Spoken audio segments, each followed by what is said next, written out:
नमः बच्चों। आज हम कक्षा 6 दीपकम प्रथमः पाठः वयं वर्णमालां पठामः।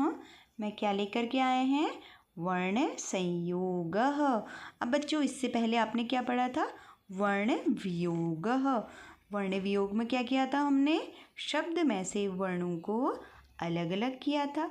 अब यहाँ पर हमें वह अलग अलग किए हुए तोड़े हुए फॉर्म में मिले हुए हैं जिसको हमने जोड़ करके शब्द बनाने हैं।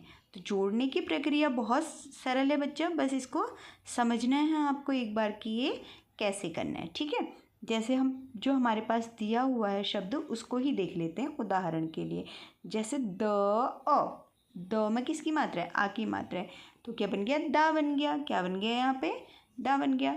सौ में किसकी मात्रा है? अ की मात्रा है, तो यहाँ पर ये क्या बन गया? अ बन गया। फिर र में किसकी मात्रा है? अ की मात्रा है, तो ये अ बन गया। फिर यहाँ पे क्या है? थ में किसकी मात्रा है बच्चों? थ में ई की मात्रा है और वह भी छोटी की मात्रा है, तो ये बन गया। और अंत में विसर्ग है, जो विसर्ग हमारा यहाँ पर लग गया है। इस प्रकार से क्या बन गया? दशरथी ही। ठीक है, तो इस प्रकार से अगर हम अगला वर्ण देखें, ह में किसकी मात्रा है? ई, तो ये क्या बन गया? ही। क्या बन गया?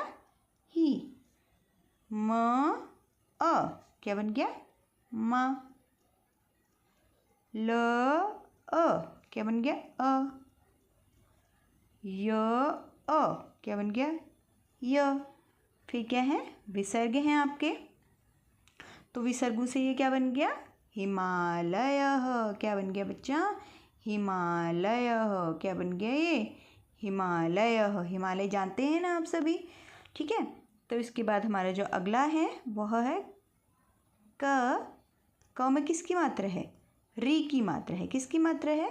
री की मात्रा है, जिसको आप यहाँ पर ऐसे देख सकते हैं, क्री।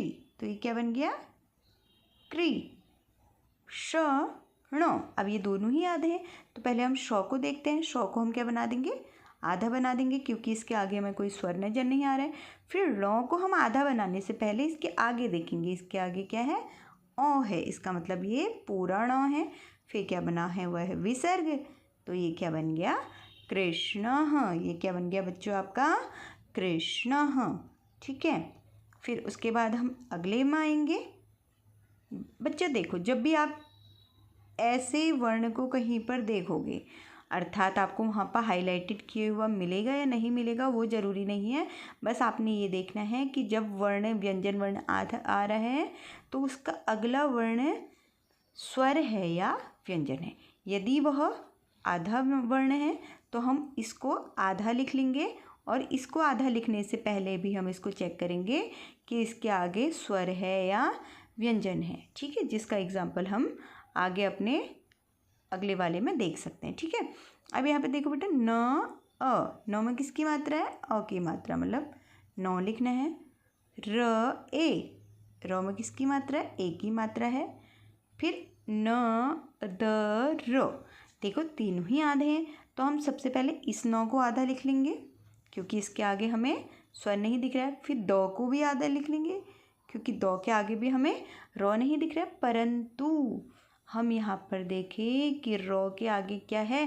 अ है, और यह हमारे र में जो हमारी र की मात्राएं होती हैं उसके जब हम नियम पढ़ते हैं तो हमने देखा है कि जब भी यह किसी व्यंजन वर्ण में, आधे व्यंजन वर्ण में र लगेगा तो वो ऐसे लगता है या तो ऐसे लगता है।